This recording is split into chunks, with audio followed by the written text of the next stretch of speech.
Assalamualaikum warahmatullahi wabarakatuh.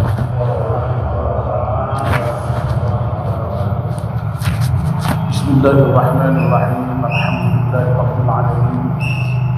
Wassalatu wassalamu ala asyrafil mursalin sayyidina wa maulana Muhammadin wa ala alihi wa sahbihi ajma'in. Amma ba'd. Ibu-ibu, bapak-bapak dan saudara-saudara sekalian, jamaah subuh Masjid At-Taqwa insyaallah dirahmati dan dimuliakan Allah Subhanahu wa taala.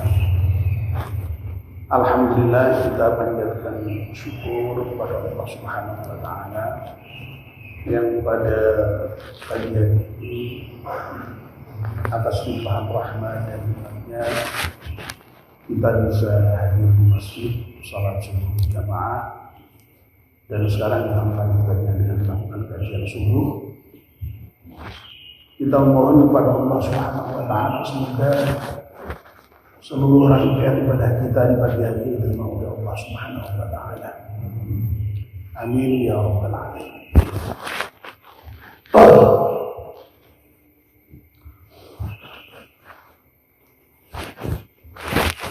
Pagi ini kita akan membahas doa baru,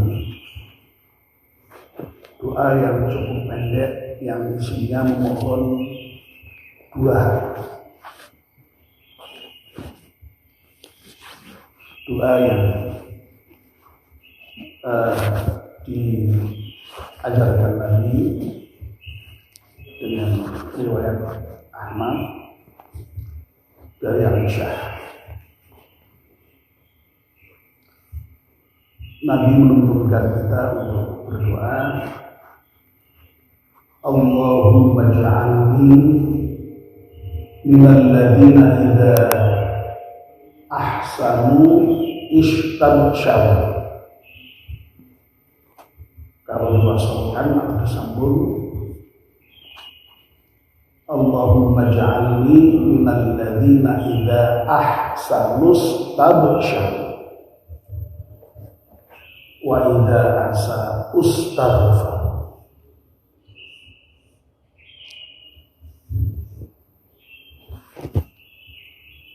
Allahumma, wahai Allah, ij'alni, jadikanlah aku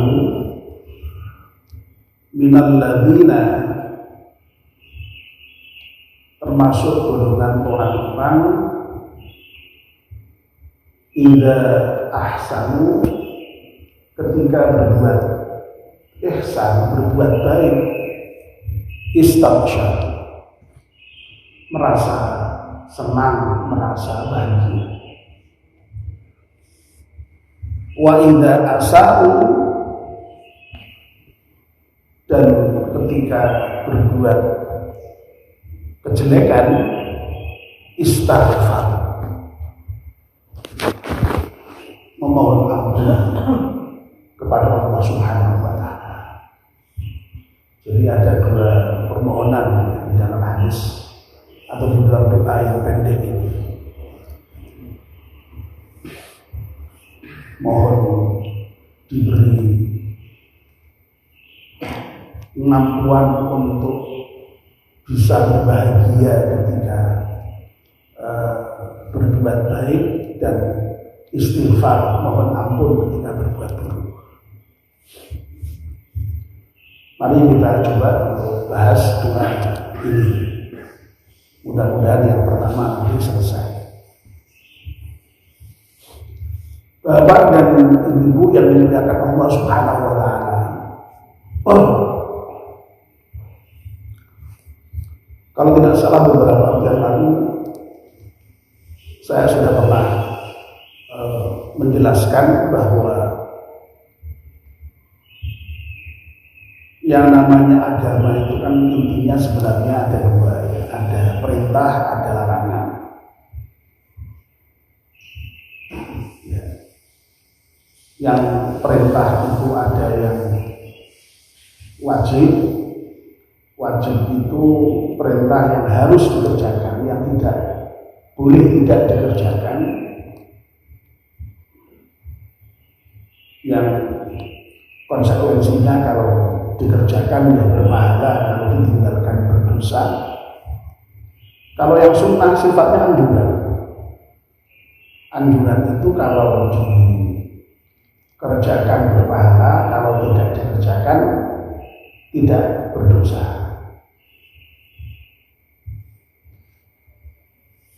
Nah sehingga kadang-kadang kita itu lalu kemudian sok dipilihkan yang sunnah itu karena Allah sunnah orang dikerjakan orang apa. Tapi sebenarnya mestinya ya fokus kita hendaknya pada kalau dikerjakan mendapatkan pahala itu, sehingga kalau tidak mengerjakan iman-iman harusnya karena kehilangan kesempatan untuk mendapatkan pahala. Tapi sekali lagi seringkali yang kita dengarkan, kita rasakan itu karena tidak mengerjakan tidak apa-apa itu lalu kemudian ya sok nyepelek gitu ya. Nah di sisi lain ada larangan. Larangan itu yang tidak boleh dikerjakan. Nah yang tidak boleh dikerjakannya itu juga ada sifatnya harus ditinggalkan, tidak boleh tidak. Itu yang disebut dengan haram. Nah sementara ada yang anjuran untuk ditinggalkan, itulah yang kemudian disebut dengan makruh. Nah makruh itu anjuran untuk meninggalkan, kalau toh bisa dikerjakan tidak apa-apa, tidak berdosa. Tapi kalau yang haram tadi, kalau dikerjakan berdosa. Nah ini di sisi yang lain ada wajib, ada haram.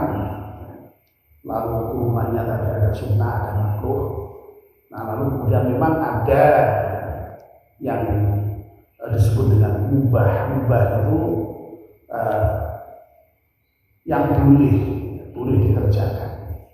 Boleh itu ya artinya kalau dikerjakan ya memang tidak sampai membawa efek pahala, ditinggalkan juga tidak. Tetapi mubah ini kemudian bisa berubah hukumnya sesuai dengan situasi dan kondisi.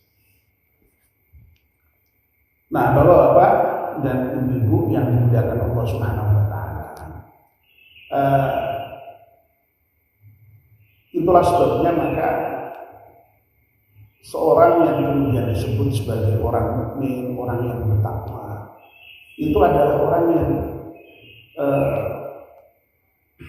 mengerjakan apa yang diperintahkan Allah dan bisa meninggalkan apa yang dilarang oleh Allah.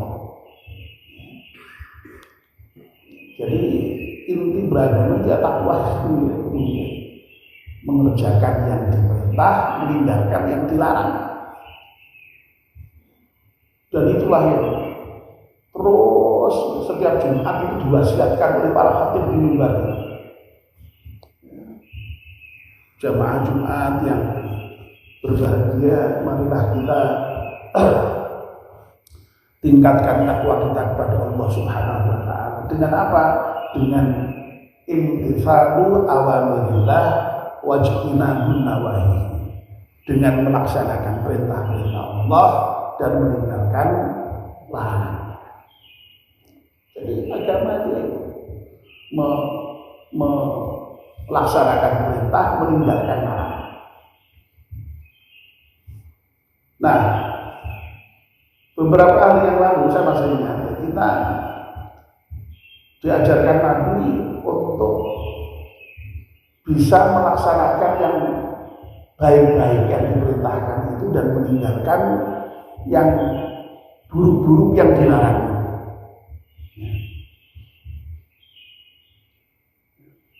Allahumma inni as'aluka fi'lal khairat wa tarkal munkarat. Belum lama kita bahas doa ini. Ya Allah, aku mohon kepadamu untuk bisa melaksanakan yang baik-baik dan meninggalkan yang mungkar, yang buruk-buruk. Nah itu sesungguhnya ya kita yang mohon untuk bisa menjadi orang yang bertakwa tadi dengan meninggalkan yang dilarang dan menjalankan yang diperintahkan. Nah doa yang diajarkan oleh Rasulullah yang sekarang ini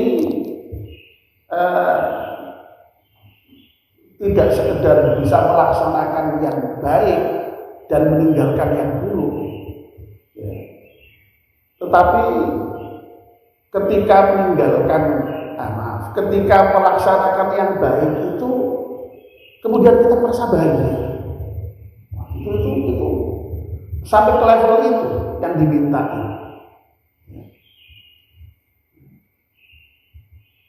Jadi tidak sekedar asal sekedar sudah bisa melaksanakan kebaikan, tapi lebih dari itu ketika kita melaksanakan kebaikan itu merasa bahagia, merasa senang. Wah, ini yang kita mau.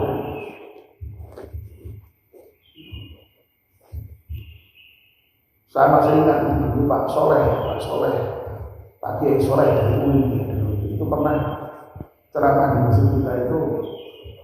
Beliau ketika menjelaskan mengenai ciri-ciri amal yang diterima itu ketika kita merasa bahagia dengan apa yang kita lakukan. Itu yang kita minta kepada Allah. Sholat diperintahkan, kita mengerjakan sholat. Nah, yang kita harapkan tidak sekedar mengerjakan sholat, tapi ketika kita melaksanakan sholat, sesudah melaksanakan sholat itu kita merasa senang, merasa bahagia.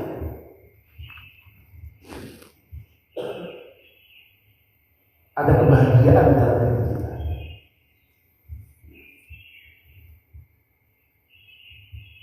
Dan memang sholat itu kalau dilaksanakan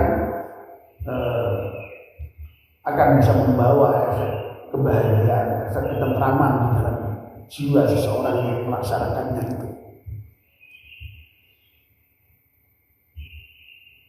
Kita misalnya diperintahkan untuk puasa, dengan berpuasa itu lalu kita merasa bahagia, senang bisa melaksanakan perintah Allah.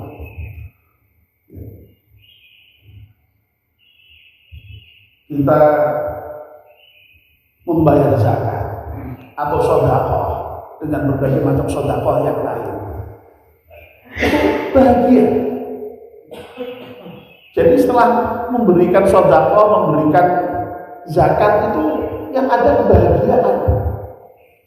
Meskipun kehilangan tadi kita, ada uang yang berpindah tangan, ada harta yang berpindah tangan, tapi bahagia. Bisa berbagi itu bahagia.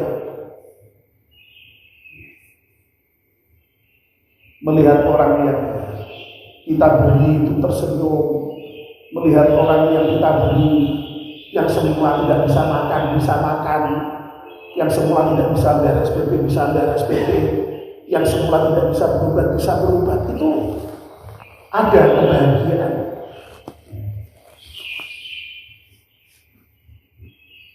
Anak yatim yang semula tidak bisa sekolah, bahagia. Jadi levelnya seperti itu yang kita minta.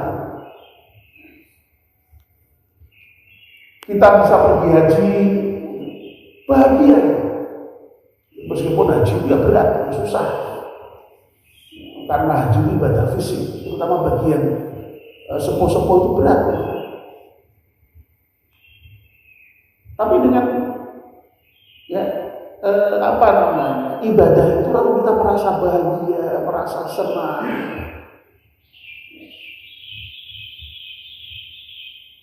Ada tetangga yang sedang repot, kita bisa membantu. Untuk bahagia sekali, bahagia. Dan sebaliknya, kalau tidak bisa melaksanakan tadi yang sudah kita sebutkan tadi semua, kita merasa sedih. tidak bisa, ya, ada tetangga misalnya yang sedang repot, kita tidak bisa bantu, itu sedih rasanya, gelo rasanya. Ada yang kesusahan, kita takziah, itu bahagia rasanya. Tapi kalau kita tidak berangkat, tidak datang, itu rasanya ada yang gelo. Nah seperti itulah. Jadi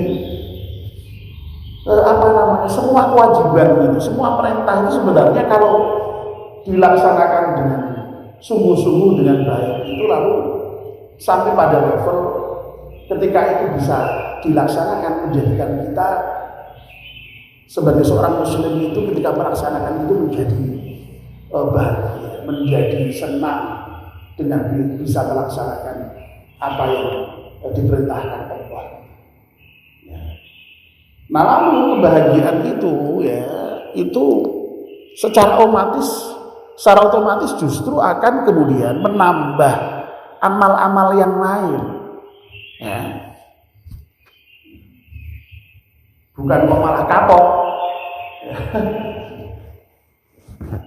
Sebab nuwun sewu ada orang yang justru ketika berbuat baik itu malah kemudian apa istilahnya menyesal getun. Waduh aku mau dadak sedekah barang ya entek duitku, aku saiki arep di kebutuhan itu ora iso misalnya getun gelo menyesal. Dan mungkin ada ibadah-ibadah yang kemudian merasa digeloni tadi itu, merasa digetuni tadi itu, merasa disesali tadi itu.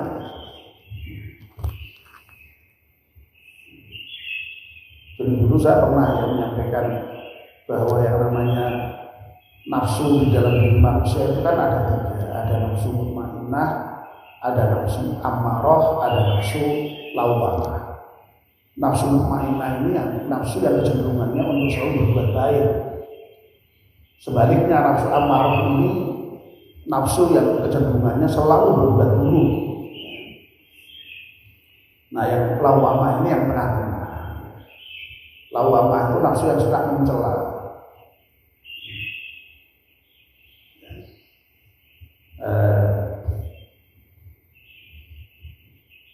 Masih tidak stabil. Nah, tidak stabilnya itu bisa dua arah. Ya, kadang-kadang karena memang tidak selalu berbuat buruk, ya kadang-kadang berbuat buruk. Atau masih sering berbuat buruk. Nah, ketika berbuat buruk ini ya, jiwanya itu bisa mencela. Kok kamu kok jelek amat, kok kamu kok begini, kamu kok merasani, kamu kok mencuri, kamu kok korupsi. Pada dunia sendiri itu. Jadi dicela, amalnya yang buruk dicela. Tapi di sisi yang lain juga bisa sebaliknya. Ya. Sudah berbuat baik dicela sendiri. Dari aku pun dadak di masjid barang apa manfaatnya? Apa nak sudah masjid terus dibako, itu kan dipahitu dewi. Kan ada ya orang yang seperti itu ya. Jadi berbuat baik itu bilo malah kemudian pahitu sendiri. Kok dadak pergi haji barang ya apa ya? Malah nyusah-nyusah itu berwajib orang iso berbuat sembarangan kan seperti sebelum haji, macam-macam itu. Jadi ada yang seperti itu orang itu di antara sekian banyak orang itu.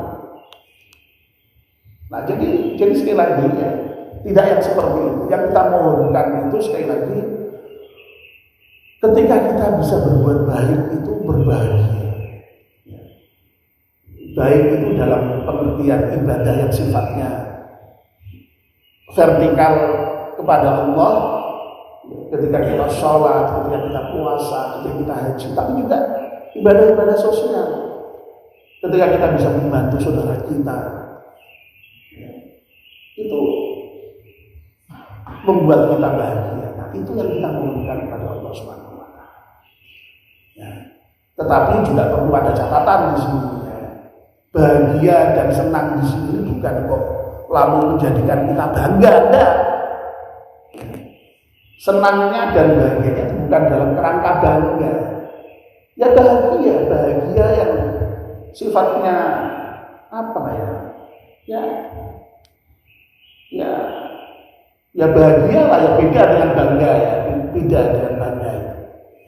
Nah, justru malahan orang yang kemudian lalu ketika beribadah, ketika berbuat baik, bahagia dan senang itu malahan justru di hadapan Allah itu juga di antara efeknya itu kemudian malah justru merasa apa yang sudah dilakukan itu masih kurang, masih kecil, sehingga apa efeknya? Sehingga terus kemudian menambah kebaikan. Nah itu efek berikutnya seperti itu. Nah, kalau bangga kan enggak, bangga itu kan biasanya malah justru kemudian lalu wis rumangsa hebat, lalu kadang-kadang lalu kemudian malah tidak lagi berbuat. Nah ini tidak seperti itu. Jadi sekali lagi yang kita mohonkan kebahagiaan, kesenangan ketika berbuat baik, tapi bukan dalam kerangka bangga. Orang yang justru bahagia ketika berbuat baik itu efek berikutnya malah justru merasa ada tetap kurang, dan kemudian lalu efeknya malah justru kemudian lebih senang beramal baik. Dan memang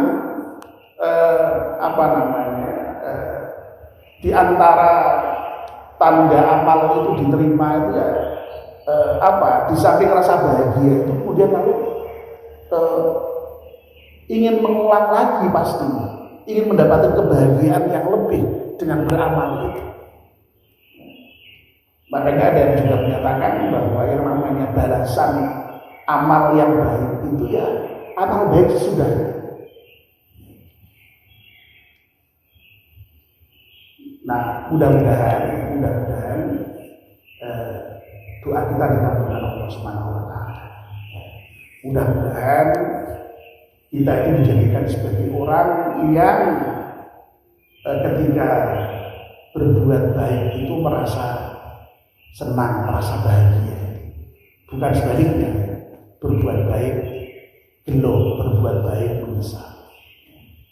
Amin ya rabbal alamin. Mari kita ulangi sedang kita bahas ini. Bismillahirrahmanirrahim. Allahumma ij'alni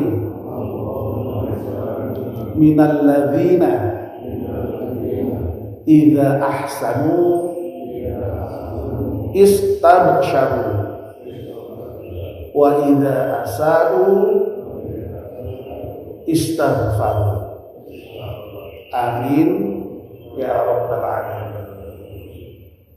Bismillahirrahmanirrahim. Wal 'ashri innal insana lafi khusrin illa alladziina aamanu wa 'amilus shalihati wa tawassaw bil haqqi wa tawassaw bis sabr. Subhanaka Allahumma wa bihamdika asyhadu an la ilaha illa anta astaghfiruka wa atubu ilaik.